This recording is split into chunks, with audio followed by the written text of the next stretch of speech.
किंवा बिल्डिंगची ऑलरेडी काय कंडिशन आहे, सँक्शन प्लॅन मध्ये तुम्हाला किती कन्झ्युम केलं आणि किती तुम्ही अजून मिळू शकता, हा सगळा अभ्यास तुम्हाला आर्किटेक्ट करून देतात.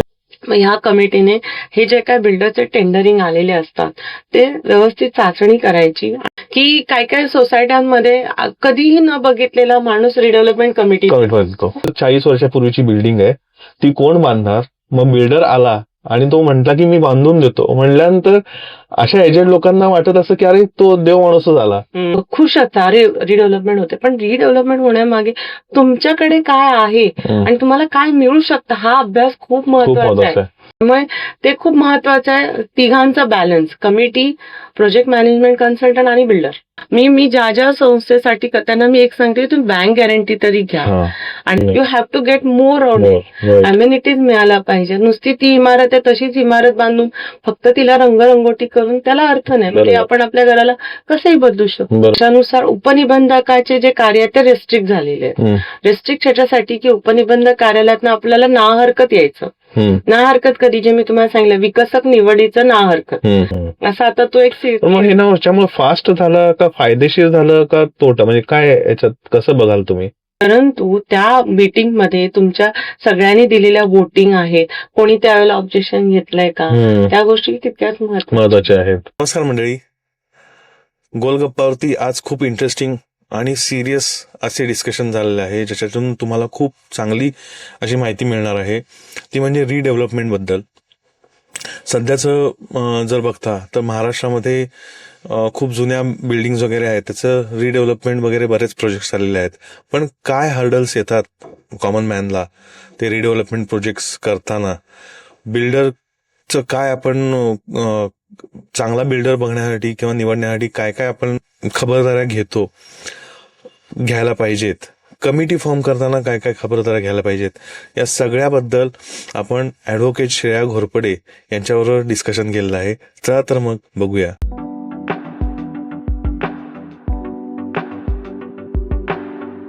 नमस्कार मंडळी, गोलगप्पावरती वेगळा विषय घेऊन येतोय. ऍक्च्युली एक मागच्या वर्षी आपण रिडेव्हलपमेंट बद्दल ॲडव्होकेट श्रेया घोरपडे मॅडम बरोबर बोललो होतो, तर त्यावेळी आपण फक्त इंट्रोडक्शन दिलं होतं. मग आता जर महाराष्ट्रातली कंडिशन बघता, बऱ्याच ठिकाणी रिडेव्हलपमेंट होत आहेत, पण त्याच्यामध्ये कसं आहे की त्याच्यामध्ये फसतायत पण लोक आणि कोर्टाच्या वारी चालू होत आहेत. म्हणजे बिल्डिंग जमीनदोस्त होते आणि बिल्डर पण गायब होतो आणि त्यानंतर कोर्टाच्या वारी करता करता सगळेजण नशिबाला दोष देत बसतात की माझं नशीब. तर हे तसं नशिबाचा दोष देण्यात काय प्रॉब्लेम हे नाहीये. त्याच्याऐवजी जर आपण कायदा त्याचा समजून घेतला असेल तर हे नशीब नाही तर आपल्याला व्यवस्थित त्याच्या संधीमध्ये रूपांतर करता येतं. तर हाच विषय आपण डिटेलमध्ये समजून घेणार आहे. तर ऑब्व्हियसली माहिती आहे की पुनर्विकास किंवा रिडेव्हलपमेंट किंवा सोसायटी फॉर्मेशन ह्याच्यासाठी खूप पुण्यामधलं नावाजलेलं नाव आहे ॲडव्होकेट श्रेया घोरपडे. तर जसं मी सुरुवात केली तर हा खूपच खरंच विषय गंभीर आहे सध्या, त्यामुळे म्हणलं आपण परत डिस्कशन करणं गरजेचं आहे. नवीन GR काय आला आहे त्याच्याबद्दल डिस्कस करूया. तर माझा पहिला प्रश्न असेल, कायद्याच्या डेफिनेशन मध्ये रिडेव्हलपमेंटला तुम्ही डिफाईन काय कराल? रिडेव्हलपमेंट म्हणजे पुनर्विकास. आपण पुनर्विकास म्हणजे काय, जी जुनी इमारत आहे तिला आपण नव्याने पुनर्जीवित करतो. बरोबर. आता पुनर्जीवित करतोय म्हणजे काय, तर आहेत ती सभासद, आहे ते सोसायटीचं नाव, फक्त आपण तिला नवीन झालाकी देणार आहोत. आता त्याच्यामध्ये काय असतं, आता पूर्वी आता आज आपण उभे आहोत, त्याच्या पुढचे 30-40 वर्ष आधीच आपण बघितलं तर 30-40 वर्षापूर्वी अम्युनिटीज नव्हत्या. आताचे जे काय नवीन डेव्हलपमेंट बघितलं त्यात स्विमिंग पूल म्हणा, जिम म्हणा, लिफ्ट म्हणा किंवा मोठा लिफ्ट म्हणा, हे आपण आत्ताची आपली काळाची गरज आहे. त्यावेळेला त्या गरजेनुसार बांधलेल्या त्या इमारती आहेत. त्यामुळे त्या इमारतींची त्यावेळेच्या गरजेप्रमाणे असल्यामुळे आत्ताच्या गरजेसाठी ते मॅच होत नाही आणि त्यामुळे आपल्याला पुनर्विकासाची गरज पडते. आता पुनर्विकासन करताना बऱ्याचशा अशा अडचणी येणाऱ्या 2-3 गोष्टी असतात. महत्वाच्या म्हणजे ही जेव्हा बिल्डिंग आपण पुनर्विकास करतो तर वर्ष किती, तर ते वर्षाची अट म्हणजे 30च्या पुढे जनरली अपेक्षा असते, करणं गरजेचं आहे. कन्स्ट्रक्शन म्हणा किंवा त्याची म्हणतो ना इमारतीचं जसं आपण एक व्यक्ती म्हणून 30शी नंतर आपण काही कामं करू शकत नाही, हं. 40शी नंतर करू शकत नाही. काय रेस्ट्रिक्शन येतात बॉडीला किंवा आपल्या शरीराचे जे काही पचनशक्ती आहे किंवा आतड्या वगैरे आपण जे म्हणतो त्यांची एक लिमिट झालेली असते. म्हणजे आता म्हणजे 30शीतले जे लोक जेवण करू शकतात ते 40शीतले जेवण करू शकेलच असं नाही. बरोबर सेम बिल्डिंगचं आहे. बिल्डिंगची जी परिस्थिती त्यावेळेला होती ती आता नाहीये. बरोबर त्यामुळे तिचं पुनर्विकास करणं गरजेचंच आहे. बरोबर गरज म्हणा किंवा अम्युनिटीज म्हणा किंवा त्या बिल्डिंगचं कन्स्ट्रक्शन जे आहे पॉइंट त्याच्यासाठी. आता जेव्हा आपण पुनर्विकासासाठी जातो तर ते फिजिबिलिटी रिपोर्ट घेणं खूप महत्वाचं असतं. बरोबर फिजिबिलिटी रिपोर्ट त्याच्यावरनं आपल्याला त्याचे पोटेन्शियल राईज किती मिळणार या सगळ्या गोष्टी त्याच्यावर अवलंबून असतात. म्हणून कोणत्याही संस्थेने जेव्हा पुनर्विकास करण्याचा विचार केला तर पहिला विचार त्याचा फिजिबिलिटी रिपोर्ट घेणं महत्वाचं आहे. महत्वाचं आहे. इव्हन तो जो 2019चा जो GR आहे त्याच्यामध्ये सुद्धा ह्या गोष्टीची आपल्याला कुठेतरी साम्यता दिसते. या साम्यता म्हणजे काय आहे की आर्किटेक्टचा रिपोर्ट, आर्किटेक्ट अपॉइंट करणे. आर्किटेक्ट अपॉइंट करणे म्हणजे काय की तो त्या सोसायटी त्या इमारतीच्या संस्थेच्या इमारतीचं फिजिबिलिटी काढतो. त्याच्यावरती त्याला राईज किती मिळेल, आजूबाजूने जाणारा रस्ता आहे 9 मीटर आहे 6 मीटर आहे त्याच्यावर तुम्हाला किती राईज मिळेल किंवा बिल्डिंगची ऑलरेडी काय कंडिशन आहे, सँक्शन प्लॅन मध्ये तुम्हाला किती कन्झ्युम केलं आणि किती तुम्ही अजून मिळू शकता. हा सगळा अभ्यास तुम्हाला आर्किटेक्ट करून देतात. बरोबर आणि तो 2019च्या GR मध्ये पहिली तरतूदच आहे की ह्याची वास्तुविशारदाचं अपॉइंटमेंट किंवा नेमणूक बरोबर करणे. ती महत्वाचा पहिला टप्पा असतो. एकदा का आपल्याकडे हे सगळे रिपोर्ट्स आले की आपण नेक्स्ट स्टेपला काय जातो की त्याच्याकडनं टेंडरिंगला जातो. आता ही टेंडरिंग प्रक्रिया अशी असते की संस्थेने केली तर खूप चांगली आहे, ठीक आहे. ती टेंडरिंग करणं हा एक महत्वाचा मुद्दा ह्याच्यासाठी आहे की जेव्हा तुम्ही ते टेंडर काढता तुमच्या विश लिस्ट येतात, तुमच्या संस्थेचा एक गाभा येतो, काय आहे, तुम्हाला काय पाहिजे, लोकांची काय अपेक्षा आहे, हा सगळा म्हणजे तुमचं टेंडरिंग आहे. आर्किटेक्टचा रिपोर्ट, त्याची पोटेन्शियल राईज, ह्या सगळ्या गोष्टींमध्ये तुमचं ते टेंडर असतं. हा टेंडर जेव्हा आर्किटेक्ट घेतात किंवा हे सगळं बिल्डर्स घेतात तर बिल्डर घेताना सुद्धा तुम्हाला आपण अपेक्षित करतो बिल्डर घेतो म्हणजे त्याला ही सगळी कंडिशन आली, ते कुठंतरी आपण एक्झिक्यूट करतो की हा बिल्डरला आपल्या या अटी पटल्यात म्हणून हा आपला टेंडर घेतोय. बरं, ही टेंडर करण्याची प्रक्रिया पण अशी लिहिलेली आहे की तुम्ही ती मराठी आणि इंग्लिश पेपरमध्ये देणं गरजेचं आहे. त्यावेळेला ते बिल्डर येतात. आता ह्याच्या अलीकडे थोडंसं जाऊन आपण म्हणतो की संस्थेने पण त्याच्यासाठी बऱ्याच खबरदारी घेणं खूप गरजेचं असतं. ह्यासाठी त्यांनी जेव्हा तुम्ही पुनर्विकास करण्याचा जेव्हा विचार करतात संस्था तर बहुमताने एकत्र येऊन रिडेव्हलपमेंट करण्याचा प्रस्ताव पारित करणं, ठराव मंजूर करणं, अॅन्युअल जनरल मीटिंग मध्ये पुनर्विकास करणार म्हणून एक ठराव पारित करणं गरजेचं असतं. एकदा का तो ठराव झाल्यानंतर मग बाकीच्या ज्या काही तुमच्या अपडेट असतात लोकांना, तुमच्या सभासदांना देण्यासाठी, मग त्या सगळ्या तुम्ही विशेष सर्वसाधारण सभा घेऊन ज्याचा कार्यकाल 7 ते 10 दिवस नोटीस पिरियड आहे त्या नोटीस पिरियड मध्ये तुम्ही त्या सगळ्या गोष्टींचं पुढे अवलोकन करता. म्हणजे टेंडरिंग करणं, फिजिबिलिटी रिपोर्ट लोकांना समजून सांगणं हे आर्किटेक्टचं काम असतं. त्या गोष्टी करणं किंवा आलेला विकसक त्यांची चाचणी करणं. त्या चाचणी म्हणजे काय की तुमचा जेव्हा टेंडर फ्लोट होतो 10-12 बिल्डर येतात, त्या 10-12 बिल्डर मध्ये तुम्हाला जी एक रिडेव्हलपमेंट कमिटी सुद्धा संस्थेला अपॉइंट करणं गरजेचं असतं. त्या रिडेव्हलपमेंट कमिटीमध्ये तुम्ही तुमच्यातले हुशार म्हणण्यापेक्षा ज्यांना त्या गोष्टीची माहिती आहे, म्हणजे वकील म्हणा, थोडा CA बॅकग्राऊंड असलेला आर्किटेक्ट, म्हणजे ऑलरेडी तुम्हाला आर्किटेक्ट अपॉइंट करायला पण त्यांच्या पॅरल तुम्हाला ही लोक लागतात जेणेकरून ती तुम्हाला या गोष्टीचं समजून सांगतील. बरोबर. मग ह्या कमिटीने हे जे काय बिल्डरचे टेंडरिंग आलेले असतात ते व्यवस्थित चाचणी करायची आणि त्यातले म्हणजे त्यांचं जे काही सोशल आहे, म्हणजे त्यांची आतापर्यंत बांधलेल्या बिल्डिंग, रेरामध्ये त्यांचं काय आहे, रेरामध्ये पण काही काही बिल्डरची नावं आपल्याला माहिती आहेत की चांगली नसतात, ते पण पडताळणी करणं. त्याच्यानंतर त्यांचं फायनान्शियल काय आहे, 3 वर्षाचा गेले 3 वर्ष म्हणजे आता हा वर्ष आपण प्रोजेक्ट बघ तर गेले 3 वर्ष त्यांचा काय रेकॉर्ड आहे इन्कम टॅक्सचा तो चेक करणं. म्हणजे का बाबा फायनान्शियली सिक्युअर. आणि त्याच्यानंतर तुम्ही त्यांचे साईट व्हिजिट करता. आता साईट व्हिजिट करणं का गरजेचं आहे, तुम्हाला त्यांच्या कामाची प्रत कळते, कसं मटेरियल वापरलंय, काय अम्युनिटीज वापरल्या, या गोष्टीचा एक कल तिकडे लागतो आणि ते तुम्हाला कळतं. मग हे तुम्हाला त्याच्यातनं कळतं आणि त्यामुळे टेंडरिंग झाल्यानंतर बिल्डर जे काय 10-12 येतात त्याची छाननी करून 3 बेस्ट बिल्डर हे या कमिटीने आणि त्यांची जी रेग्युलर कार्यकारिणी कमिटी त्यांनी लोकांसमोर ठेवायचं असतं. बरोबर. मग ती जी लोक ती जी 3 बिल्डर जे म्हणजे टॉप 3 म्हणतो ना आपण, बरोबर. ते टॉप 3 साठी एक विशेष सर्वसाधारण सभा घेऊन जे उपनिबंधक कार्यालयातनं आपल्याला अधिकारीसाठी पत्र द्यावं लागतं, त्या कार्यालयाच्या अधिकाऱ्याच्या समोर ती बिल्डर निवडीची प्रक्रिया इन कॅमेरा होते आणि त्या इन कॅमेरामध्ये सगळ्यांनी वोटिंग करायचं असतं. म्हणजे ज्याला सर्वात जास्त वोट मिळतो तो बिल्डर आपण विकसक म्हणून पुनर्विकासासाठी बरोबर. निवडतो. म्हणजे ही पूर्ण प्रक्रिया असते आणि त्यानंतर नुसतं बिल्डर नेमून उपयोग नसतो. बिल्डर निवडल्यानंतर त्याच्यानंतर तुमचा मेमोरंडम ऑफ अंडरस्टँडिंग, तुमच्यात अंडरस्टँडिंग काय झाली, कमर्शियल बीड तुमची काय ठरली, या सगळ्या गोष्टीचा एक अभ्यास करून त्यावरती त्या बिल्डरने एमओयू करायचा. मग बरोबर. डेव्हलपमेंट अग्रीमेंट, मग PAAA अग्रीमेंट, इंडिव्हिज्युअल अग्रीमेंट, मग तुमचा रेंट किती देणार. आता फॉर एक्झाम्पल आम्ही एक महर्षी नगरमध्ये एक सोसायटी करतो म्हाडाची, तर खरंच म्हणजे काय काय विकसक असतात ते जेन्युइनली देतात. म्हाडाच्या सोसायटीला त्यांनी खरंच चांगला राईस दिला आणि व्यवस्थित आणि सगळं ट्रान्सपरंट. म्हाडाचे काही चलान असतात बिल्डरने द्यायचं ठरवलं, म्हणजे हे काहीतरी तुमचं अंडरस्टँडिंग असतं. कधी कधी एनए टॅक्स इतका आलेला असतो बिल्डर देतो, प्रॉपर्टी टॅक्स काय असतो, मग तो बिल्डर ते त्या वाटाघाटी करणं म्हणजे तुमचं ते एमओयू असतं. बरोबर. म्हणजे संस्था आणि बिल्डर ह्याच्यामध्ये जो होतो पहिला एमओयू, लेटर ऑफ इंटेंट असतो, मग letter of acceptance, MOU, development agreement, PAAA agreement, मग इंडिव्हिज्युअल तुमचे अग्रीमेंट, प्लॅन झाल्यानंतर ही सगळी प्रक्रिया टिल तुम्ही घरात जाईपर्यंत पूर्ण राबवणं गरजेचं आहे. म्हणजे तुम्ही कायदेशीर प्रक्रियेत भाग घेता. बरोबर. मग आता ह्याच्यात आता एक स्टेप बाय स्टेप घेऊ आपण. ओव्हरऑल एक बघितलं की आता म्हणजे आता इथं बिल्डर आपण निवडला, इथपर्यंत आपण कन्सिडर करू की अमुक अमुक हे झाला, हा बिल्डरला आपण निवडलंय.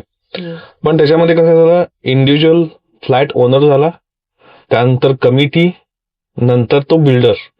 मग ह्याच्यामध्ये इंडिव्हिज्युअल हा मालक आहे, त्याचा हक्क किती आहे, कमिटीचा रोल काय असतो आणि बिल्डर कोण आहे. आता बघा, जेव्हा आपण पुनर्विकास म्हणतो तेव्हा आता फॉर एक्झाम्पल 150 मेंबर्सची सोसायटी आहे, 150 मेंबर्स काय इंडिव्हिज्युअली अपॉइंट होत नाही किंवा इंडिव्हिज्युअली इन्व्हॉल्व्ह होऊ शकत नाही. मग त्यावेळेला कमिटी अपॉइंट करणं गरजेचं असतं. जसं मगाशी उल्लेख केला, रिडेव्हलपमेंट कमिटी, पुनर्विकासन समिती. मग ती समिती काय असते, ह्या लोकांनी निवडून दिलेली ही 5-6 जण असतात. बरं, निवडून देण्यापेक्षा असं पण असतं की इच्छुक असतात की आम्ही करू शकतो, मग त्यांनी हात उचलला कमिटीला, हा ठीक आहे आपण नाही तर ते तर. मग ही जी कमिटी असते ही ह्या लोकांना रिप्रेझेंट करत असते. मग ही कमिटी काय काय करते, हे जे मी तुम्हाला प्रक्रिया सांगितली बिल्डर निवडीची, त्यांची चाचणी करण्याची, सगळं ते करतात.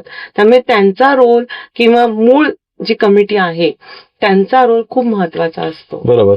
मग आता यांनी म्हणजे हे रिप्रेझेंटेटिव्ह झाले, हे मालक नाही झाले, पण जे मेन जे आहे म्हणजे थोडक्यात कसं, एकदा कमिटी थोडक्यात आपण कसं सगळं सुरळीत झालं तर गोष्ट वेगळी आहे, पण जर विरुद्ध पद्धतीनं झालं तर काय, हे जरा समजून घ्यायचा प्रयत्न करूया. आता महत्वाचं म्हणजे काय, विरुद्ध दिशेने आता रिडेव्हलपमेंट म्हटलं ना, आता गेले 2-3 वर्ष जे मी बघतेय, म्हणजे हा माझा स्वतःचा अनुभव आहे की काय काय सोसायट्यांमध्ये कधीही न बघितलेला माणूस रिडेव्हलपमेंट कमिटी का, तर बिल्डर बरोबर वाटाघाटी करून 100-150 करता येईल का, काही अनडिव्हान्टेज काही गोष्टी मिळू शकतात का, तर त्याही गोष्टीसाठी काही काही लोक कमिटीत येतात आणि मग त्यांचं आणि फ्लॅट धारकांचं कुठेतरी क्लॅशेस होतात. परवापर्यंत म्हणजे मला आम्ही एका संस्थेवर काम करतोय, 2 अमलगमेंट करून ती एक सोसायटी बनणार आहे. तर त्या सोसायटीचं असं होतं, मला अशी मी अगदी सांगायची, अरे वा दोन्ही सोसायटीचे सगळे सभासद किती छान गुण्या, म्हणजे एका वेळेला मी एमओयू त्यांचा फायनल केला, एका वेळेला मी डेव्हलपमेंट अग्रीमेंट फायनल केला. म्हणजे आय वॉज सो इम्प्रेस की कोणाचं काय ना, हा मॅडम तुम्ही बरोबर आहे, त्यांचा वकील आमचे असं बसून छान, हा पॉइंट असा घेवा, हा पॉइंट ते व्यवस्थित. परवा मला कळालं की त्याला 956 वरनं 1100 गेला, तर इमिजिएट त्याच्यात clashes, that can be happen. मग ही कुठेतरी गोष्ट त्यावेळी कसं आहे, मग ह्या कॉमन मॅनना ज्यांनी कमिटी ठरवली आहे त्यांना असं जाणवलं की अरे हे आपण ठरवलं, कारण त्यावेळेला कोणाला कळत नाही. नाही. मग नंतर मग बाबा ह्यांच्यात पर्सनल इंटरेस्टमुळे त्यांनी केलेलं आहे असं जर त्यांना कळालं, तर त्यावेळी ह्या आता कमिटी हे केली आपण, स्थापन केली, आता काय करू शकत नाही असं होऊ शकतं का? ती डेमोलिशन कसं आहे- करण्याचा कसं अधिकार आहे. पूर्वी म्हणजे मी आता म्हणेन, आता जी परिपत्रक निघालं, परिपत्रकाच्या आधी असं होतं की उपनिबंधकाकडे तुम्ही थोडीफार त्या गोष्टीसाठी तक्रार अर्ज करू शकत होता. परंतु आता त्या तक्रार अर्जावरती निर्देश देण्याचे काम आहे, आदेश देण्याचे काम उपनिबंधकाकडे नाही. ओके. तुम्हाला त्यासाठी सहकार न्यायालयातच दाद मागावी लागेल. आणि जो काही तुम्ही ठराव केला आहे त्या ठराव, मी बाबा ह्या कमिटीला आपण अपॉइंट केलं किंवा या व्यक्तीला आपण अपॉइंट केलं, मग त्याच्या साठी दाद मागायसाठी तुम्हाला सहकार न्यायालयातच जावं लागेल. शेवटी काय आहे, कुठेतरी ती थोडीशी फरफट होऊन जाते. बरोबर. मग त्यावेळेला मेजॉरिटी विन्स म्हणतात ना, तर तो प्रकार इकडे होऊ शकतो. परंतु तो एकटा माणूस नसतो कमिटीमध्ये. आता अंडी ऍडव्हान्टेज घेणारे बरेच असतात, बरोबर. मग कदाचित ते ग्रुपमध्ये पण असतात. मग त्या बरोबर. ग्रुपमध्ये किती आपण हे पडणार. पण त्यावेळेला न्यायालय काय बघतं की ह्या लोकांची मेजॉरिटी ह्या अगेन्स्ट आहे का. आता मध्ये आम्ही बावधानची एक केस घेतली होती, तर म्हणजे मला सांगण्याचा त्या केसचा थोडा गाभा असा आहे की त्या ह्याच्यामध्ये कमिटीने ठराव पास केले नव्हते. ती कमिटी 13 वर्ष अशीच होती, म्हणजे त्या कमिटी अपॉइंटच नव्हती झाली. 13 वर्ष येतात जातात काम करतात आणि त्यांनी रिडेव्हलपमेंट स्टार्ट केलं. मग ज्या वेळेला त्या एक 10-12 तक्रारदारांच्या लक्षात आलं की ही लोक आपल्याच जीवावर करतात आणि 13 वर्ष ऑडिटही केलं नव्हतं त्यांनी, मग त्याच्याविरुद्ध आम्ही उपनिबंधकाकडे 75/5 कारवाई पण केली, सोबत सहकार न्यायालयात पण दाद मागितली. उपनिबंधकाने त्यांची कमिटी कम्प्लिटली बरखास्त केली. जनरली ती निवडूनच आली नव्हती आणि ऑडिटही केलं नव्हतं. आणि दुसरी गोष्ट म्हणजे सहकार न्यायालयाने पण त्यांचे ती पूर्ण रिडेव्हलपमेंटची प्रक्रिया ती स्थगित करून टाकली, म्हणजे स्टॉप करून टाकली, स्टे आला त्याच्यावरती.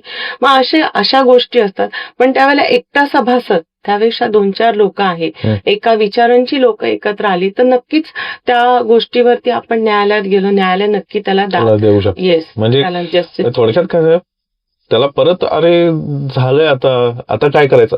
कसं असतं, आता रिडेव्हलपमेंट हे जर बघितलं तर 30 ते 40 वर्षापूर्वीची बिल्डिंग आहे. म्हणजे ते जे ओनर आहेत ते एवढं तेव्हा शांतताप्रिय असू शकतात, तेव्हा भांडणारे नाही आहेत. कशाला बाबा, मग एकदा आपण दिलं कोणीतरी त्यातले 4-5 जण येतात, मग हे तसे मवाळ असू शकतात.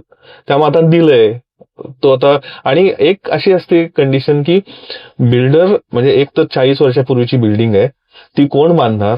मग बिल्डर आला आणि तो म्हटला की मी बांधून देतो, म्हणल्यानंतर अशा एजंट लोकांना वाटत असं की अरे तो देव माणूसच आला आपल्यासाठी, हे कुठेतरी असतं. आणि प्रॅक्टिकली हा सेम अनुभव मला माझ्याकडे सिंहगड रोडवरच्या एका सोसायटीमध्ये आलेला आहे. त्या सोसायटीमध्ये असं झालंय की मोठ्या नामांकित वास्तुविशारदाला त्यांनी अपॉइंट केलं, बिल्डरही नामांकित आहे, परंतु त्यांचे खरं सांगायचं तर त्यांचे बंगलो सोसायटी आहे, रो हाऊसेस आहेत आणि त्यांना फ्लॅटमध्ये देतात. सगळे लोक तयार आहेत, ही 5-6 जण अगेन्स्ट आहेत. बरोबर. त्यासाठी आम्ही कोऑपरेटिव्ह कोर्टात त्यांचा दावा दाखल केलेला आहे आणि त्यांनी स्पेशली पीएमओ पोर्टलला पण ती कंप्लेंट केलेली आहे. आणि विषय म्हणजे असा आहे की खरंच लोक म्हणजे असा त्रास वाचवण्यासाठी खुश असतात, रिडेव्हलपमेंट होते, पण रिडेव्हलपमेंट होण्यामागे तुमच्याकडे काय आहे आणि तुम्हाला काय मिळू शकतं हा अभ्यास खूप महत्वाचा आहे. नुसतं 2 BHK आहे आणि त्याचं 3 BHK होणार आहे एवढं होऊन नुसतं बघून जाणार नाहीये. आता काल पण माझ्याकडे एक क्लायंट आले होते, मला एवढी अमाऊंट मिळते, मला फ्लॅट मिळतोय. अरे फ्लॅट आणि अमाऊंट महत्वाचं नाहीये, तुम्हाला त्या सगळ्या गोष्टी पाहिजेत ना.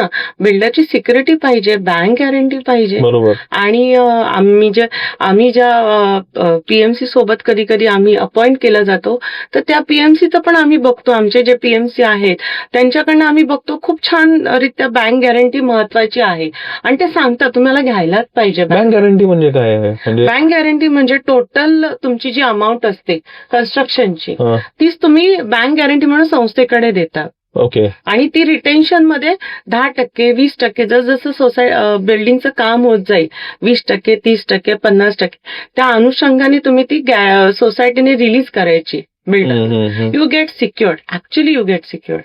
वाय? बिकॉज तुमच्याकडे ती अमाऊंट आहे. आता फॉर एक्झाम्पल इथं एकलव्य कॉलेजच्या इथे एक सोसायटीचा एक विषय झाला होता.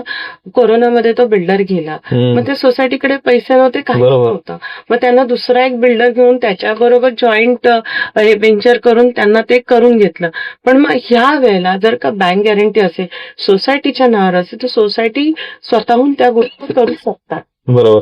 बँक गॅरंटी ही काय प्रोसेस असते? बँक गॅरंटी म्हणजे जी टोटल अमाऊंट ठरलेली असते, बीजी, त्याला शॉर्टकट BG बीजी म्हणतात. कमर्शियल बिड मध्ये असते. मग ती तुमची प्रोजेक्ट कॉस्ट काढली जाते. त्या प्रोजेक्ट कॉस्टची ती अमाऊंट ज्या दिवशी तुम्ही, आता फॉर एक्झाम्पल आता बिल्डिंग आपली ताब्यात द्यायची बिल्डरला, त्या दिवशी ती बिल्डर संस्थेच्या अकाउंटवरती टाकतात. संस्थेचे जी काही 3-4 लोक सायनिंग ऑथॉरिटी असतात, ती अमाऊंट रिटेन करतात, रिलीज करत जातो. म्हणजे आता फॉर एक्झाम्पल पहिल्या फेज मध्ये 10%, तुमचं सेकंड फेज आलं 20%. मग त्या रिटेन्शनचं हे जे असतं बीजी, ती रिटेन्शनचं पण हा सगळा मुद्दा आपण एमओयू मध्ये क्लिअर करतो. Same thing we are writing in the development agreement also. ही डेव्हलपमेंट अग्रीमेंट आहे आणि ह्या पद्धतीनेच आम्ही बिल्डरला अमाऊंट देत जाणार आहे. म्हणजे किती महत्वाचं आहे ऍक्च्युली. प्रत्येकानं खरं तर बीजी करणं गरजेचं आहे. हो. आता काही जण कारण जो बिल्डर, आता तुम्ही म्हटला करोनामध्ये तो गेला, तसंच एखादा बिल्डर काहीतरी दिसताना सगळंच चांगले दिसतात, कारण ते इम्प्रूव्ह, म्हणजे सगळेजण तुम्हाला त्यांना पण काम करायचं असतं वगैरे, पण काहीतरी त्याची परिस्थिती नंतर हे झाली आणि रिडेव्हलपमेंट मध्ये प्रॉब्लेम झाला, तर बीजी वगैरे असेल तर दुसरा, या बिल्डरला आपण डिस्कंटिन्यू करून दुसरा बिल्डर घेऊ शकतो का? बीजी जर असेल, बँक गॅरंटी जर असेल, तर हा बिल्डर, आता जसं कोविडचं झालं, कोविडमध्ये तो गेला असं तुम्ही एक उदाहरण सांगितलं, त्यामुळं दुसऱ्या बिल्डरला आपण अपॉइंट केलं. तसंच एक फसवा बिल्डर निघाला आणि तो करत नाहीये काम आणि वेळेत होत नाही असं दिसतंय, तर त्याला आपल्याला बदलायचंय. म्हणजे थोडक्यात कसं, सगळे म्हणजे हात दाबून गेलेत असं नाही, तर तो व्हॉइस जर बँक गॅरंटी असेल तर आपल्याला हे करता येतं का? आपल्याला राईट सांगितलं, पण ते त्या आधीच्या बिल्डरने गॅरंटी दिलेली असते ना तुम्हाला, आधीच्या बिल्डरने. त्यामुळे दुसरा बिल्डर हे करताना तुम्हाला एक जी नॅचरल जी गोष्ट आहे, जो जाणार तो जर फसवा निघाला तर you can continue with that amount, तुम्ही ती अमाऊंट घेऊन कंटिन्यू करू शकता. पण इथे हाही मुद्दा येतो की जो बँक गॅरंटी देतो तो फसवत नाही. हा एक महत्वाचा मुद्दा येतो. आणि ज्याला गॅरंटी द्यायची तो कधीही आपल्याला सांगत नाही की मी असं जाईन. हे एक आहे की ते सोसायटी कंट्रोल करते की हे एवढं झालं, आता आम्ही तुला एवढे पेमेंट करणार. आणि ह्या सगळ्या गोष्टी एमओयू मध्ये आणि तुमच्या डेव्हलपमेंट अग्रीमेंट मध्ये येत असतात की बाबा एवढं काम झालं, आम्ही तुला एवढे पैसे रिलीज करणार. आणि दॅट इज अंडरस्टँडिंग डेव्हलपर आणि जी कमिटी असते किंवा सभासद जे असतात, जे इच्छुक लोक जे करून हे करतात, तर त्या लोकांमध्ये म्युच्युअल अंडरस्टँडिंग मध्ये. आणि त्यात पण कसं, त्यांची जी पीएमसी असते, प्रोजेक्ट मॅनेजमेंट कन्सल्टंट, ते पण त्याच्यावरती कन्सल्ट करतात की या अमाऊंटला ही बरोबर आहे. तर ते पण तितकंच महत्वाचं असतं. बरोबर. मग ते त्यांना गाईड करतात, नाही आता इथे तुम्ही स्टॉप करा किंवा हे तुम्ही पुढे करा. त्यामुळे ते खूप महत्वाचं आहे. तिघांचा balance, committee, project management consultant आणि बिल्डर. बरोबर. आणि जो पीएमसी म्हणजे आर्किटेक्ट तुमचा जो कोणी असेल तो, किंवा कन्सल्टंट आपण ज्याला म्हणतो, तो महत्वाचा दुवा ह्याच्यासाठी. कारण कधी कधी असं बिंग अ लेमॅन आपल्याला कळत नाही या फेजला काय करायचंय. तर त्या सगळ्यांमधनं जो काय तुम्ही एक मध्यस्थी गाठता, मध्य दुवा, की बाबा हे याला एवढं बरोबर आहे, तर ते आपल्याला त्याच्या अनुषंगाने त्यांना रिलीज करतायत. आणि जो फसवा बिल्डरचा जो विषय तुम्ही सांगितला की जर का तो हे करतच नसेल, तर इन दॅट केस तुम्ही एकच सांगू शकता की बाबा त्यांनी जर का ती मध्ये सोडून गेला आणि तो नाहीच येत असेल एक पर्टिक्युलर काम, तर आपण त्याचा वापर करून पुढचं आपलं जे राहिलेलं आहे ते कम्प्लीट करू शकतो. किंवा करणार आहे की किंवा टाळाटाळ करत असेल आणि जाणवत आहे की आपल्याला प्रॉब्लेम आहे, तरी मग कमिटी हे डिसिजन घेऊन सहकारी म्हणजे सोसायटीला आपण हे करू शकतो, कम्युनिकेट करू शकतो. पण सोसायटीने पण कसं आहे, त्याच्यामध्ये मग ते सेल्फ रिडेव्हलपमेंट सारखंच होऊ शकतं. एखादा कॉन्ट्रॅक्टर अपॉइंट करून तुम्हाला ते पुढे कंटिन्यू करावं. बरोबर. त्यात पण रेअर केस असू शकते, पण ही पण म्हणलं डिस्कस करणं. हो, कारण महत्वाचंच आहे. ते बिल्डर असे म्हणजे अशा क्वचितच होतं कारण बिल्डरला पण त्यांचं रेप्युटेशन असतं बरोबर. आणि जेव्हा त्यांची चाचणी करून ते बीजी वगैरे देतात आणि बीजी काय अशी लाखात नसते, कोट्यांमध्ये कोट्यामध्ये असते. असते. बरोबर त्यामुळे देणारा बिल्डर त्या ताकदीचाच आपण अपॉइंट केला पाहिजे, बरोबर. जेणेकरून तुमच्या पुढच्या गोष्टी तुम्हाला इझिली करता नाही पण येईल. असं असू शकतं ना की पैसा घ्या मिळाला तर दुसऱ्या प्रोजेक्ट मध्ये टाका. ते त्यांना पैसे इमिजिएट कुठे येतात? बरोबर. तुमचे हे बीजी केल्यामुळे सोपं नाही, जातं. बीजी बँक गॅरंटीमुळे तुमचा प्रोजेक्ट असतो. आता इथे पण कसं असतं, तुमचा एक्झिस्टिंग मेंबर्सचा त्याच्यावरती त्यांना जे काय राईज मिळणार, आता काही काही लोक 50-50 करतात. बरोबर 50% तुमचे 50% जे काय वरती 3 फ्लोअर बांधतील त्या फ्लॅट मधनं जे मिळेल ते माझं. पण बरोबर. पहिले कोण येतात? एक्झिस्टिंग लोक येतात. हा बरोबर त्यामुळे त्यांचं बांधल्याशिवाय वरती काही त्यांना पर्याय नसतो, बरोबर किंवा आधी त्यांची बिल्डिंग बांधल्याशिवाय मागचा यूज त्यांना करता करता येत येणार नाही. नाही. बरोबर आणि महाराष्ट्र कोऑपरेटिव्ह हाऊसिंग सोसायटी कायद्यानुसार किंवा सेक्शन 79 हे कुठेतरी एक बेस मिळालेला आहे हा. संस्थांना, हा की तुम्ही कशा पद्धतीने करू शकता. हा आणि ह्या गोष्टीची माहिती कधी मिळते संस्थेला? जेव्हा ते रिडेव्हलपमेंटचा विचार करतात, वकील अपॉइंट करतात, आर्किटेक्ट अपॉइंट करतात, त्यावेळेला ह्या गोष्टीची माहिती त्यांना कळते. बरोबर कुठेतरी गुगल नॉलेज घेऊन, कुठेतरी चॅट जीपीटी वापरून तो नॉलेज येत नाही. बरोबर म्हणजे हा महत्वाची गोष्ट आहे कुठल्याही वकिलाला. पण त्यात पण असतं, आता मध्ये आमच्या एका संस्थेमध्ये त्यांनी असा वकील अपॉइंट केले होते की ज्यांना रिडेव्हलपमेंटचं माहिती नव्हतं आणि काही काही क्लॉजेस असे होते की जे कन्व्हिन्सचे क्लॉजेस त्यांनी ऐकत. मग अशा वेळेला संस्थेने रिडेव्हलपमेंटसाठी जे काम करतात तसल्याच वकिलांना तुम्ही अपॉइंट करा, जेणेकरून तुम्ही भरकटणार नाही राईट किंवा तुमचा वेळही वाया जाणार नाही त्यासाठी. बरोबर म्हणजे आपण एक आता जनरली संस्थेचा एक वकील असतो, बिल्डरचा एक वकील असतो. बिल्डरचा वकील ड्राफ्ट देतो, पण संस्थेच्या वकिलाकडे पण तेवढी ताकद पाहिजे की त्या ड्राफ्ट बरोबर आपण तोडीस तोड त्यांना संस्थेला सिक्युअर करू शकतो. बरोबर नाही, हे पाहिजे, हा क्लॉज महत्वाचा आहे. तुम्ही जसं आता आम्ही जेव्हा ड्राफ्टिंग करतो तर आमचं एक महत्वाचं असं आम्हाला शेड्यूल पाहिजे की बरोबर तुम्ही 60 दिवसात काय करणार, 30 दिवसात काय बरोबर. करणार. टाइमलाईन आम्ही देतो त्या बरोबर ड्राफ्ट मध्ये. मग तसे बरेचसे आम्ही जे ड्राफ्ट आमच्याकडे चेकिंगला येतात त्यात त्या गोष्टी नसतात. आम्ही समोरचा जरी असं आम्ही सांगतोय तुम्ही टाका, कुठेतरी तुमची Binding पाहिजे. बांधली बरोबर. राहते. म्हणजे नुसतंच सही करा असं नाहीये. नाही, तुम्ही ह्या सगळ्या गोष्टी बघा. हे बिल्डर करणं गरजेचं. इव्हन बिल्डर रेंट पण किती दिवस देणार आहे. तुम्ही जर आता डिमॉलिश केलं, दुसरीकडे जर राहायला गेलाय तर 1.5 वर्षाचा देणार आहे का 2 वर्षाचा देणार आहे का, कम्प्लीट होईस तोपर्यंत तो देणार बांधिंग आहे. बांधील म्हणजे बिल्डर जेव्हा आपण हे हाऊसिंग सोसायटीमध्ये जातो आणि विकसक टेंडरिंग वगैरे आपण ह्या ज्या प्रक्रिया पार पाडतो तर रेरा नियम आहेत तुम्हाला लागू होतात त्याच्या म्हणजे नवीन प्रोजेक्टसाठी. पण मग ह्या लोकांना काय होतं, डिलेचा एक असतो, डिलेचा रेरा आपले क्लॉजेस असतात, कॉम्पन्सेशन क्लॉजेस असतात. आणि कॉम्पन्सेशन म्हणजे काय, सगळेच प्रोजेक्ट काय 3 वर्षात होत नाही. बरोबर मग त्यावेळेला डिले म्हणजे काय, प्रत्येक महिन्याचं भाडं बिल्डर देणार. त्याच्याबरोबर समजा त्याच्यामध्ये कॉम्पन्सेशन म्हणजे काय की तुम्ही थोडाफार डिले केला अगदी तर प्रोजेक्ट कॉस्ट 1%. मग हे डोकं सोसायटीला आम्ही सांगतो की तुम्ही असं काहीतरी घ्या जेणेकरून तुम्ही सिक्युअर्ड व्हाल. बरोबर आणि डिलेसाठी बिल्डरला देणं कंपल्सरी आहे, म्हणजे त्याला बांधील आहे तो द्यायला. आणि रेंट जोवर तो मूळ घराचा ताबा मिळत नाही तोवर तो रेंट त्याला देणं बंधनकारक आहे. पण आता हे सगळं लिखापडी होते. लिखापडी. पण बरोबर म्हणजे पण सगळंच आता फॉर एक्झाम्पल की एवढे डिले झाला तर ह्या सगळ्या गोष्टी व्हायच्या, रेराच्या अंडर येतं.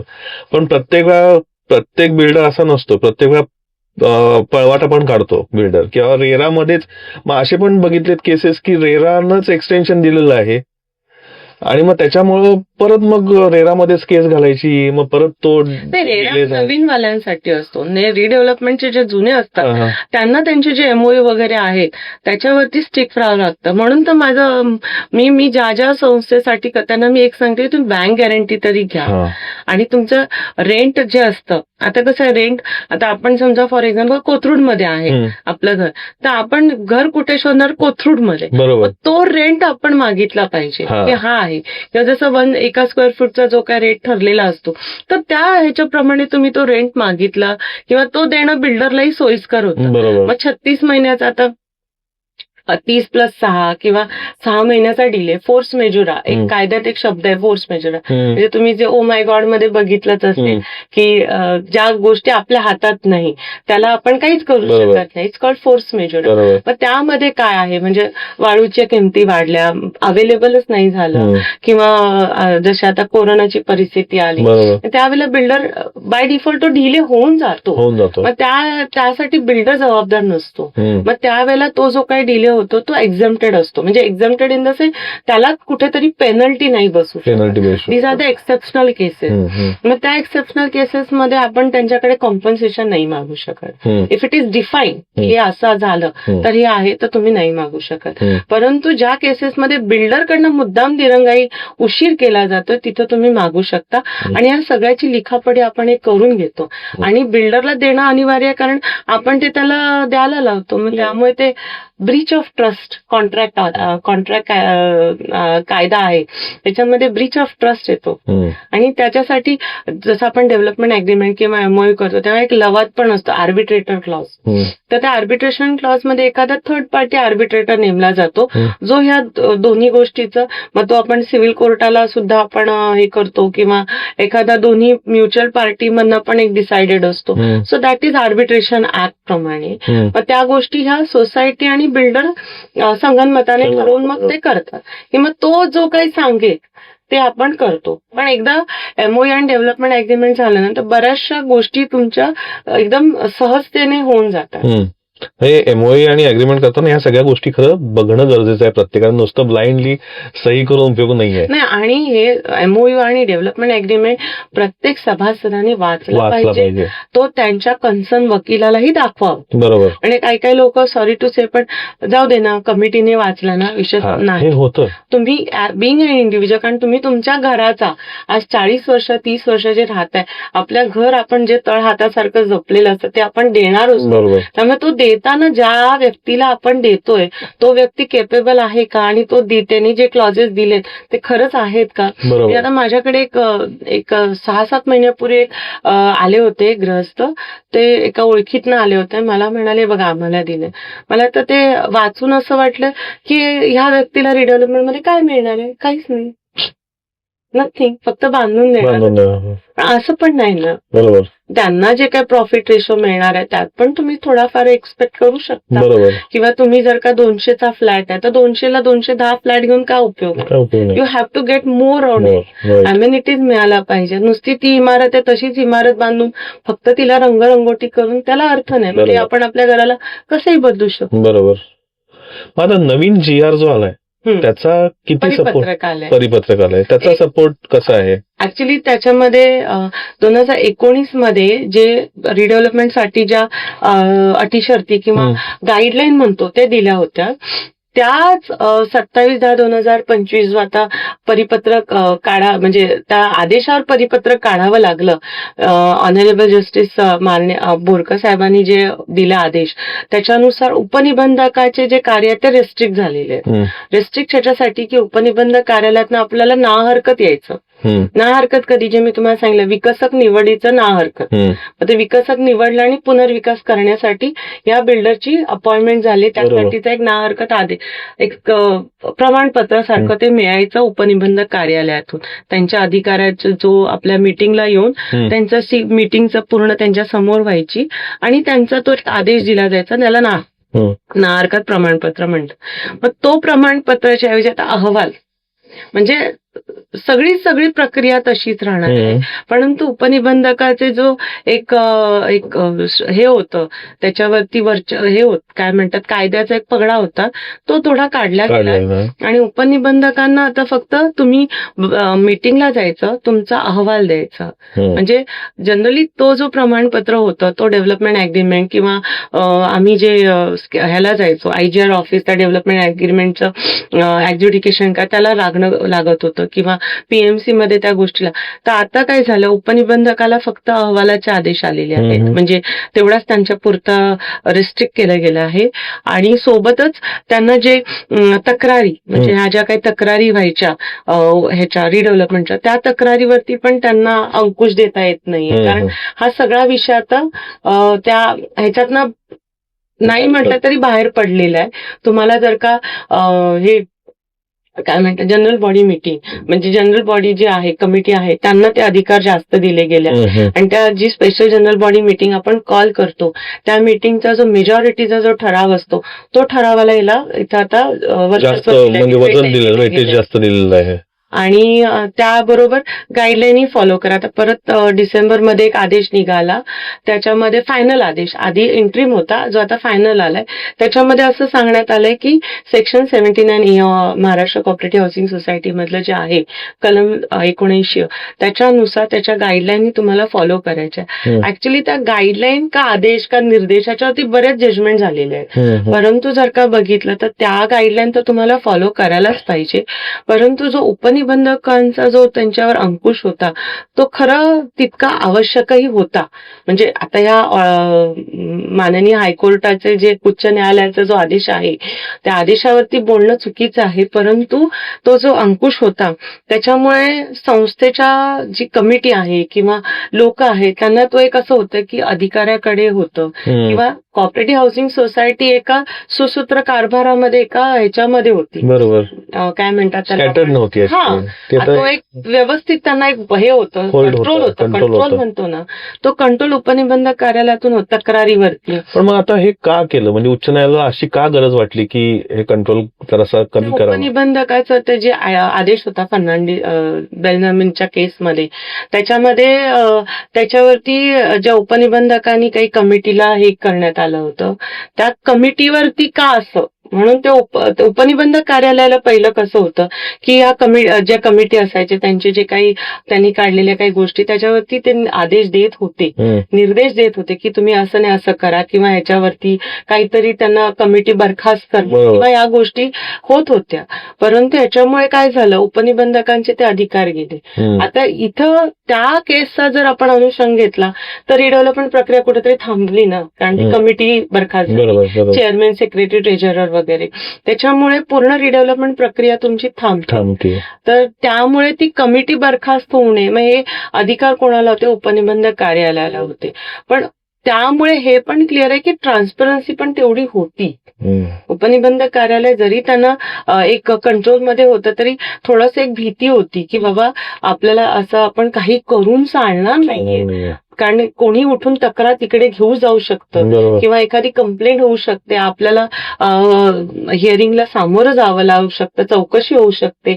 हा जो काही एक त्यावेळेस Binding म्हणतो. सिनारिओ होतो बाइंडिंग होतं तो कुठेतरी आता थोडा शिथिल झालाय शांत झालाय. मग आता कोऑपरेटिव्ह कोर्टात हे तुम्हाला जर का एखादा ठरावावरती बोलायचं असेल की नाही आम्हाला हे असं नाही पाहिजे जनरल बॉडी मीटिंगचा मेजॉरिटीचा ठराव म्हणजे उच्च झाला ते मग त्याच्यावरती जर का तुम्हाला दाद मागायची असेल तर माननीय सहकार न्यायालयातच मागावी लागणार. असा आता तो एक मग हे ना त्यामुळे फास्ट झालं का फायदेशीर झालं का तोटा म्हणजे काय याच्यात कसं बघाल तुम्ही? माझ्या मते तर फास्ट असं नाही म्हणू शकणार परंतु एक झालंय की जी कमिटी असते किंवा लोकांची जी इच्छा असते ती तुम्हाला बाइंडिंग होऊन जाते. परंतु जी मी मगाशी तुम्हाला रो हाऊसचा किंवा तो जो विषय सांगितला त्याच्यासाठी ह्या असल्या गोष्टी खूप भयानक आहेत कारण त्यामुळे मेजॉरिटी विन सारखी लोक रिडेव्हलपमेंट होऊन जाऊ दे नाही झेपत आहे आम्हाला म्हणून सगळे तयार होतात. मग ही 3-4 लोकांची जी इच्छा आहे ती कुठेतरी दाबली जाते आणि ते खूप चुकीचं आहे. मला तरी प्रत्यक्षाने वाटतं की त्याच्यामुळे ज्या तक्रारी वगैरे करून आपण जे दाद मागू शकत होतो किंवा न्यायाची अपेक्षा करू शकतो त्या कुठेतरी कमी झालेल्या आहेत. हा फास्ट होऊ शकतं की बाबा जनरल बॉडी मीटिंग घेतली विषय संपला पण आता माझ्याकडे जे येणारे बिल्डर आहेत ते एक प्रमाणे त्यांचे पण असे व्ह्यूज येतात की आता जनरल बॉडीने आम्हाला निवडलं 6 महिन्यांनी दुसऱ्या बिल्डरला निवडलं तर आम्ही सिक्युअर कुठे हाही एक कुठेतरी लोकांचा आवाज येतो. म्हणजे उच्च न्यायालयाने त्यावेळेला जो काही निर्णय घेतला तो त्या वेळेला तो बरोबर होता परंतु काही प्रॅक्टिकली गोष्टी ज्या आम्ही अनुभवतोय त्यावेळेला ते थोडंसं भयावह स्थिती पण येऊ शकते काही संस्थांना किंवा काही जे फ्लॅट धारक आहे त्यांना. त्यामुळे थोडंसं इफ्स अँड बट्स मध्ये मी म्हणू शकेन. बरोबर. नाही आधी जसं होतं तेव्हा पण इफ अँड बट्स होतेच म्हणजे सगळ्यालाच प्रॉब्लेम म्हणजे एवढं सगळं होऊन एवढी सगळी बॉडी व्यवस्थित असून सुद्धा डेव्हलपमेंटचे इश्यूज रिडेव्हलपमेंटचे आहेत. होतं मेजॉरिटी विन्स जे आपण म्हणतो ना, मेजॉरिटीचा जो काही हे आहे त्यांचा निर्णय आहे तो आपल्या सगळ्यांवर बंधनकारक असतो, बरोबर आहे. परंतु त्यासोबत ह्या सगळ्या कसोटी पण चेक करणं गरजेचं होतं आणि त्या गरजेच्या आहेत, आता सुद्धा आहेत, की तुम्ही 3 बिल्डर मधले जे 3 तुम्ही बिल्डर निवडले, खरंच त्यांची तेवढी पात्रता आहे का तो डेव्हलपमेंट प्रोजेक्ट हातात घेणं किंवा तो प्रोजेक्ट शेवटपर्यंत निभावणं. बरोबर. या सगळ्या गोष्टीचा अभ्यास, या गोष्टीचे तुम्हाला एक फाईल आता जसं 2025 मध्ये जो आता लास्ट परिपत्रक निघालं त्याच्यामध्ये आहे की तुम्ही त्या सगळ्या लास्ट विशेष सर्वसाधारण सभाचं नोटीस, त्यांचा जो काही झालेला ठराव, इन कॅमेरा झालेल्या मीटिंगचा तुम्हाला पेन ड्राईव्ह, या सगळ्या गोष्टी उपनिबंधक कार्यालयाने जतन कराव्यात. परंतु त्या मीटिंग मध्ये तुमच्या सगळ्यांनी दिलेल्या वोटिंग आहेत, कोणी त्यावेळेला ऑब्जेक्शन घेतलंय का, त्या गोष्टी तितक्याच महत्वाच्या आहेत. म्हणजे आता ह्याच्यावरती थोडक्यात कमिटीची पॉवर जास्त आली, कमिटी आणि पण मेजॉरिटी जेन्युइन गोष्टी करणं गरजेचं आहे. पण असं आता एकंदरीत असं जाणवतंय की जरी क्रॉस क्वेश्चन्स विचारायचा प्रयत्न करा, पण काहीतरी त्याला एक सपोर्टिव्ह गोष्टी आहेत. प्रत्येकाला एवढं डीप मध्ये तो हे केलेलं आहे रिडेव्हलपमेंटसाठी. आम्हाला कॉलेजमध्ये असताना एक गेस्ट लेक्चरर आले होते, जस्टिस होते, तर मला नाव नाही आठवत आहे. त्यांनी सांगितलं, when there is a law there is a way. Law आहे म्हटलं की त्याला वे आहे. बरोबर. म्हणजे तुम्ही असंही खाता तसंही खाता, पण तुम्ही खाता. बरोबर. म्हणजे कुठेतरी हा जो रिडेव्हलपमेंटचा विषय आहे तो आपण कितीही म्हटला, मी अगदी सुरळीत नेईन, कमिटी म्हटल्या तर मॅडम खूप मोठा प्रोजेक्ट आहे पुण्यातला, तिथं एका व्यक्तीच्या आधारावरती सगळं रिडेव्हलपमेंट, म्हणजे लोकांचा विश्वास आहे की हे व्यक्ती आणि खरंच आहे, ते झोपतही नाही रात्री, त्याच विचारात असतात की लोकांना काय दिलं जाईल काय. असे गांधीवादी लोक खूप कमी असतात, परंतु असे पण असतात की मी रिडेव्हलपमेंट कमिटीत आलोय, मी तुला बिल्डर निवडले, मग बिल्डरकडनं ऍडव्हान्टेज घ्यायचं, किती मिळेल मला, फ्लॅट काय मिळेल, मग आता लोकांच्या नजरेत फ्लॅट येईल तर मी पैसे कसं घेईन, या गोष्टी पण असतात. त्यामुळे जेव्हा तुम्ही संस्थेतल्या सभासदांनी रिडेव्हलपमेंट कमिटी जेव्हा तुम्ही नेमता त्यावेळेला तुम्ही सगळ्या गोष्टीचा विचार करून त्यांना नेमा, जेणेकरून तुमच्या बाजू मांडणारा व्यक्ती पाहिजे, ना की स्वतःचं पोट भरणारा. राईट. किती खरंच गोष्टी आहेत ह्या. म्हणजे तरी सुद्धा ह्याच्यातून म्हणजे जसं म्हटलं लॉज जसं आलं तसं वेज त्याच्यात असणारच आहे. पण तरी सुद्धा महाराष्ट्रामध्ये एवढे जुने कन्स्ट्रक्शन्स आहेत, त्यामुळे रिडेव्हलपमेंट ही होणारच आहे. आणि त्यामुळं मेन काय आहे की सजग नागरिकांनी इथं वकिलांचा खूप मोठा रोल येतो की वकील नेमणं हे किती गरजेचं आहे. आत्ता पैसे गेले तरी चालतील, पण पुढचं जे हॅसल आहे, आणि कसं आहे पुढच्या पिढीला थोडक्यात आपण ते हँडओव्हर करून जातोय, अशी पण गोष्ट होऊ शकते ही. तर हे खूपच क्रिटिकली सगळ्यांनी बघायला पाहिजे. हा हलका विषय नाहीये, त्यामुळेच हे आपण डीपमध्ये घेतलं. तर खरंच खूप छान माहिती मिळाली. या पॉडकास्टवरती आल्याबद्दल खूप खूप धन्यवाद. थँक्यू. मला तुम्ही बोलवल्याबद्दल थँक्यू, धन्यवाद. कारण हा विषय तर तितकाच महत्वाचा आहे आणि माझं सगळ्यांना एकच सांगणं आहे की रिडेव्हलपमेंट प्रक्रिया खरंच सहज होत असेल तर होऊ द्या. तुमच्या प्रत्येकाच्या इच्छा अपेक्षा सगळ्या पुऱ्या होतात असं नाही, पण कधी कधी काही काही तक्रारदार असे असतात की मला नाही मिळालं मी कोणाला देणार नाही, ही भावना पण लोकांनी काढली पाहिजे. मला मिळालं ना, मी समाधान झालं, सगळ्यांना मिळालं पाहिजे, ही भावना ठेवली तर पुण्यातले 100% रिडेव्हलपमेंट व्हायला काही अडचणी येणार नाही. राईट. धन्यवाद. येस.